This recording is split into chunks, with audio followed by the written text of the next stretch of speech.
Subscribe करिए rising Uttar Pradesh को और दबाइए इस बेल आइकन को ताकि आप पाएं यूपी की न्यूज अपने मोबाइल पर सबसे पहले। मौसम विभाग के अनुसार अगले 24 घंटे के दौरान प्रदेश के कुछ स्थानों पर धूल भरी आंधी के साथ बौछारें पड़ने की उम्मीद है। हालांकि राजधानी में मौसम मुख्यतः साफ रहने की संभावना है। बादलों की आवाजाही हो सकती है। जम्मू कश्मीर पर बने पश्चिमी विक्षोभ के चलते प्रदेश में अगले 2 दिन अलग अलग स्थानों पर गरज चमक के साथ बौछारें पड़ने की आशंका है। कोरोना संक्रमण को चौतरफा घेरने की योगी सरकार की रणनीति का असर दिखने लगा है। बीते 12 दिनों के दौरान प्रदेश में कोविड संक्रमण के 1,03,313 सक्रिय केस कम हुए हैं। 30 अप्रैल को प्रदेश में कोरोना संक्रमण के कुल 3,10,783 सक्रिय केस थे, जिनकी संख्या घटकर 2,06,615 रह गई है। बीते 24 घंटे के दौरान प्रदेश में जहां कोरोना संक्रमण के 18,125 मामले सामने आए, वहीं इसी दौरान स्वस्थ होने वालों की संख्या 26,712 है। हालांकि कोविड के वजह से मौतों के आंकड़े अब भी चिंता का विषय बने हुए हैं। राज्य में 24 घंटे में 329 को लोगों ने कोरोना संक्रमण के वजह से दम तोड़ा है। अब तक प्रदेश में कुल 16,369 लोगों की जान कोरोना ने ले ली है।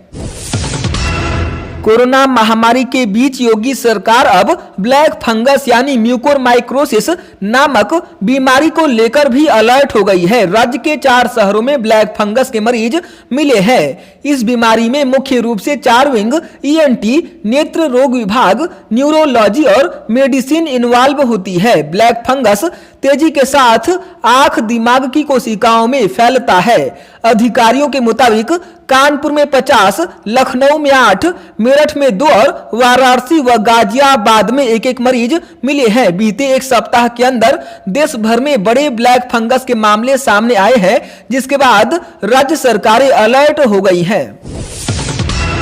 प्रदेश के अस्पतालों में ऑक्सीजन की कमी से भले ही मरीजों की मौत हो जाए, लेकिन आपको शराब की कमी महसूस नहीं होगी। एक तरफ मुख्यमंत्री योगी आदित्यनाथ जहां कोरोना रोकने के लिए मीटिंग में व्यस्त है, वहीं दूसरी ओर उनके डीएम शराब की दुकानों को खुलवाने में लगे हुए हैं। लखनऊ समेत प्रदेश के तमाम जिलों में दुकानें खुली हैं। इन दुकानों पर उमड़ी भीड़ कोविड प्रोटोकॉल का पालन नहीं कर रही है। लोग झोला भर भर कर शराब खरीद रहे हैं। ऐसे में यह भीड़ कोरोना संक्रमण का सुपर स्प्रेडर बन सकती है। कोरोना महामारी के बीच वैक्सीन की कमी से जूझ रहे देश के लिए अच्छी खबर है। केंद्र सरकार ने बुलंदशहर की Bharat immunological and biological limited यानी BIBCOL को कोरोना वैक्सीन तैयार करने को मंजूरी दे दी है। BIBCOL ने इसके लिए भारत बायोटेक से करार किया है। अक्टूबर से यहां हर महीने कोवैक्सीन की 1.5 करोड़ डोज तैयार होने लगेगी।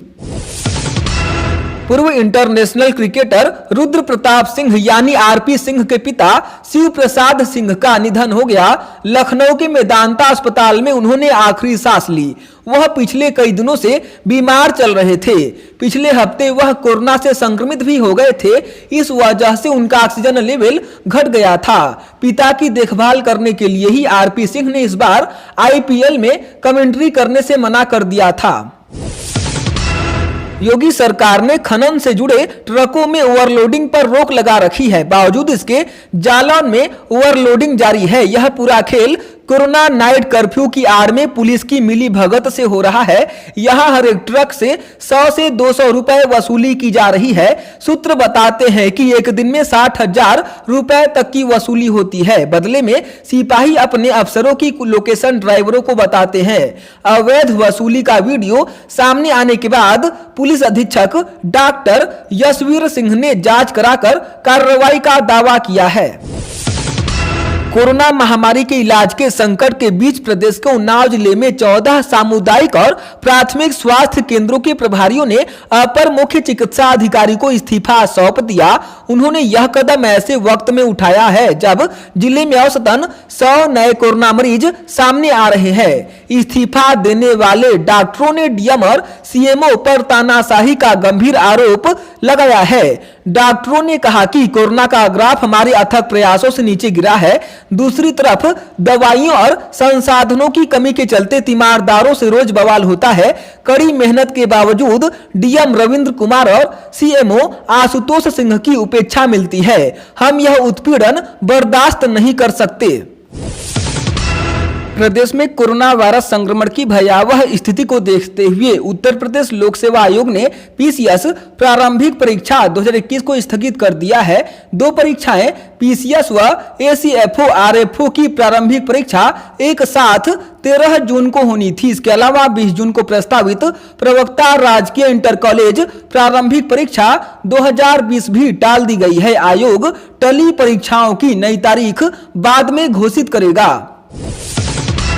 सूबे के मुख्यमंत्री योगी आदित्यनाथ कोरोना वायरस से जंग जीतने के बाद 12वें दिन रात करीब 8:30 बजे संजय गांधी पीजीआई पहुंचे। यहां सीधे उन्हें रेडियोलॉजी विभाग ले जाया गया, जहां पर मुख्यमंत्री की एमआरआई जांच हुई। हालांकि संस्थान प्रशासन ने इस बारे में कोई जानकारी देने से इनकार कर दिया है। बता दें कि सीएम योगी 14 अप्रैल को कोरोना वायरस से संक्रमित हुए थे और 30 अप्रैल को संक्रमण से मुक्त हुए थे।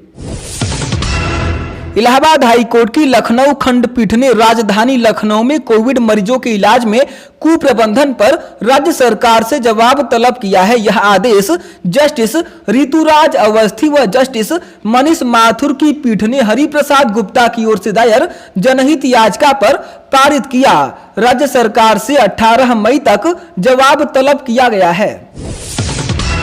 प्रदेश में कोरोना की जंग में लगातार डटी पुलिस के सामने चुनौतियां अभी कम नहीं हुई है। आने वाले दिनों में ईद, बड़ा मंगल व अन्य प्रमुख मौकों पर पुलिस के सामने कोरोना वायरस की गाइडलाइन का पालन कराने की चुनौती भी होगी। इसे लेकर पुलिस ने अपनी तैयारियां शुरू कर दी है। एडीजी कानून व्यवस्था प्रशांत कुमार का कहना है कि सभी धर्मगुरुओं से वार्ता कर कोरोना वायरस की गाइडलाइन का अनुपालन सुनिश्चित कराने का प्रयास किया जा रहा है। धर्मगुरुओं का सहयोग भी पुलिस को मिल रहा है।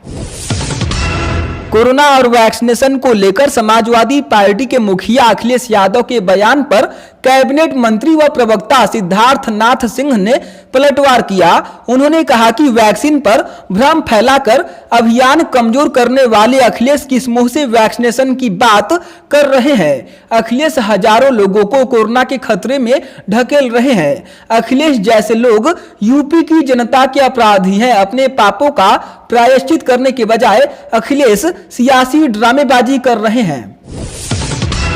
तेज आंधी के साथ बरसात में हरदोई जिले में एक घर की दीवार गिरने से रिश्तेदारी में आए साले बहनोई समेत 3 की मौत हो गई।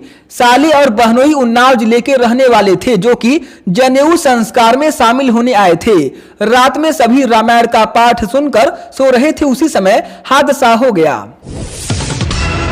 कोरोना की दूसरी लहर में तेजी से बढ़ते संक्रमण को देखते हुए जेलों में बंदियों की संख्या कम करने की तैयारी शुरू हो गई है। बंदियों की पैरोल पर रिहाई पर फैसला लेने के लिए सुप्रीम कोर्ट के आदेश पर गठित हाई पावर कमेटी की बैठक 22 मई को होगी। प्रदेश की सभी 71 जिलों में इस समय 1,11,882 बंदी निरुद्ध है। इन जिलों में क्षमता से दोगुने चौगुने बंदी हैं। कोरोना संकट काल में मरीजों की सुविधाओं के लिए वाराणसी में बने डीआरडीओ अस्पताल का अपोलो अस्पताल से करार हो गया है। अब अपोलो की सुविधाओं संसाधनों के साथ प्रयोगों पर लाभ बीएचयू के अस्थायी अस्पताल को मिलेगा। एक महीने में वाराणसी में 35 HFNC भी बढ़ गया है। इसके लिए बीएचयू स्वास्थ्य विभाग के साथ सामाजिक संगठनों और प्रशासनिक अधिकारियों की टीम गठित होगी। यह टीम भविष्य की जरूरतों के साथ तीसरी लहर से निपटने के लिए सलाहों पर काम करेगी। इलाहाबाद उच्च न्यायालय ने चुनाव आयोग, राज्य सरकारों पर तीखे हमले करते हुए कहा कि कुछ राज्यों में चुनाव और प्रदेश के पंचायत चुनाव की अनुमति देते हुए वे इसके विनाशकारी परिणामों का अनुमान लगाने में विफल रहे। न्यायमूर्ति सिद्धार्थ वर्मा की सिंगल पीठ ने गाजियाबाद स्थित एक बिल्डर को विशेष आधार पर गिरफ्तारी से बचने के लिए सुरक्षा प्रदान करने वाली याचिका पर सुनवाई करते हुए ये टिप्पणी की।